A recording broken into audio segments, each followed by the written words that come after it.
अस्सलामुअलैकुम वरहमतुल्लाहि वबरकातुहू। मेरा नाम है साजिद महमूद और आप देख रहे हैं मेरा यूट्यूब चैनल साजिद इंस्पायर। उम्मीद है कि आप खैरियत से होंगे।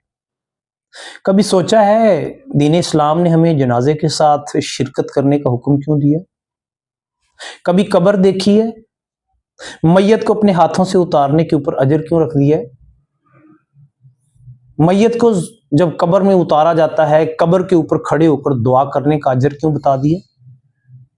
क्यों कहा आप सल्लल्लाहु अलैहि वसल्लम ने कि जो उनसे जनाजों में शिरकत किया करो? क्योंकि आखिरत याद रहे। कब्र क्या महल है, इतनी सी जगह है, इंसान करवट भी नहीं ले सकता। वहां इंसान का जाहो जलाल मट्टी हो जाता है। वहां पर जज साहब की कुर्सी घूमने वाली वहां ढेर हो जाती। वो किसी आला रुतबे का आखिरी सुकूनगाह बन जाती। वो किसी बड़े पुलिस ऑफिसर की आखिरी आरामगाह बन जाती। वो किसी बड़े रिश्वतखोर की आखिरी जगह बन जाती। किसी भी आला हुक्मरान, वजीर, मशीर, एमपीए, एमएनए, जस्टिस की बड़ी कुर्सी पर फाइज, किसी अदारे का सरबराह, वजीर मुमलकत या सदर, क्या वहां पर कोई लेवल लगता है? क्या वहां पर कोई नेम प्लेट लगती है? वो ऐसी जगह है जहां पर तमाम रुतबे, तमाम शान शौकत, तमाम जाहो जलाल, तमाम दुनिया का गुरूर, तमाम बढ़ाइयां, तमाम पैसा, तमाम बैंक बैलेंस, तमाम ऐशो इशरत, तमाम खानदानी रुतबे, तमाम एक मट्टी के ढेर में दफन हो जाते हैं।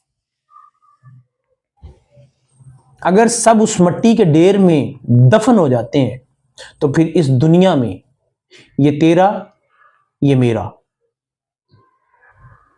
ये आगे बढ़ने की दौड़, ये गुरूर और तकब्बर,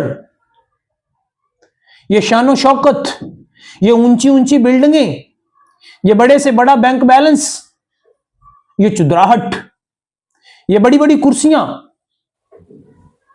किस लिए? जब इनका एंड, जब इनका इख्तिताम कब्र से आगे कुछ नहीं है। हमें बताया गया है, हमें यह मैसेज दिया है कि अपनी आंखों से तुम देख लो कि दुनिया में जो भी करोगे आखिर उसका एंड वो मट्टी है जिसके बारे में तुमने कभी सोचा भी नहीं था कि तुझे जौन सा है वहां पर कब्र की मट्टी जौन सी है कितनी नसीब होगी। तेरे चाहने वाले तेरे अपने अपने हाथों से वक्त की तेजी के साथ उस मट्टी को खोदेंगे। तेरे इस शानो शौकत, इशरत वाले और जाहो जलाल वाले, जिसके सामने दुनिया कांपती थी, जिसके दरवाजे पर गरीब जाके खड़ा हो जाता था तो वो बात सुनने के लिए तैयार नहीं होता था, जो इंसाफ देने के लिए तैयार नहीं था, जो रिश्वत के अंदर ऐसा फंसा हुआ था कि किसी की परवाह नहीं करता था जब तक उसके पेट की आग रिश्वत से भर ना जाए, जो अपनी जिम्मेदारी को जिम्मेदारी महसूस नहीं करता था, जो जायज काम करने के लिए भी नाजायज जराओं के लिए लोगों को फोर्स करता था कि जब तक ये रिश्वत नहीं दोगे मैं काम नहीं करूंगा। हर चीज हमारी आंखों के सामने मट्टी में दाखिल करके अल्लाह ताला हमें बता रहा है कि इंसान आखिर तूने मट्टी में जाना है। इस दुनिया में पैदा करके अल्लाह ताला ने तुम्हें फ्री हैंड दे दिया, छोड़ दिया, जाओ करो क्या करते हो। फिर जवान किया, पूरी ताकत दी, पूरी इज्जत, शान शौकत, इल्म, हर चीज से नवाजा, अकल की बुलंदियों पर ले गया, इल्म को, तालीम को, शोहरत को। फिर ऐसी जगह पे एडजस्ट कर दिया कि देखो कि तू जो सा है वहां पर हलाल रोजी कमाता है कि नहीं कमाता। फिर बुढ़ापे की तरफ ले गया, फिर एक दिन जान निकाल ली। जब ऐसा ही होना है, फिर इस दुनिया में हसद कैसा, बुग़्ज़ कैसा।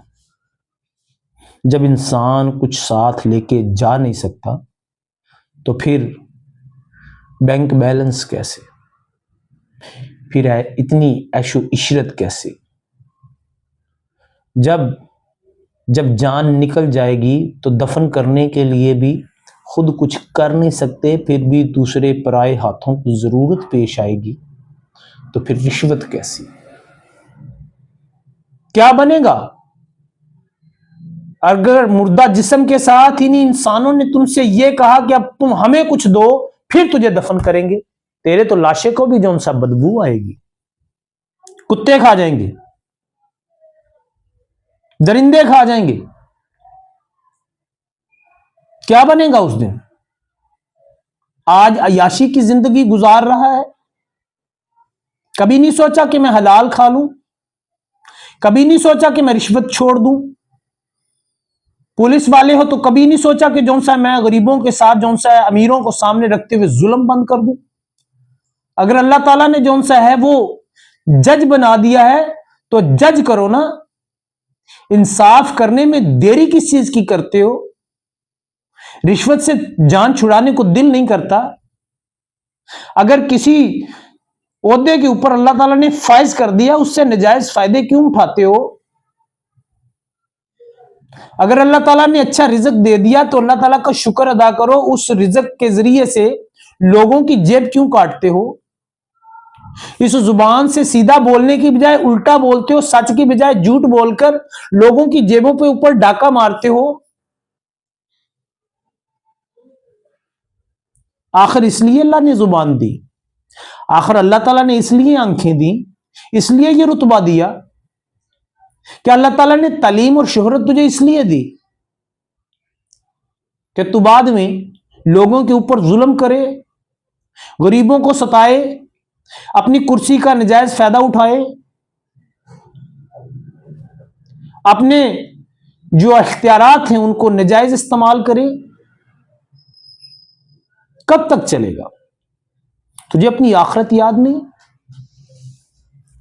क्या मरना नहीं है। मरने के बाद के बारे में कभी नहीं सोचा। हजारों जनाजे अपनी आंखों के सामने अपने हाथों से दफना चुके हो, उनमें शिरकत कर चुके हो। कब्रिस्तान जाते हो, कब्र में उतारते हो, फिर वापस आ जाते हो। उस मौके पर सोचते हो कि ये सब लोग, कोई जर्नैल है तो कोई आधा ओहदे पे ऊपर बैठा हुआ कुर्सी का मालिक, कोई चौधरी था तो कोई जागीरदार, कोई फर्म का मालिक था तो कोई फैक्ट्री का मालिक, कोई पुलिस के बड़े ओहदे पर फाइज था तो कोई आर्मी में, कोई अदालत का बड़ा सरबराह था तो कोई किसी जुडिशरी का।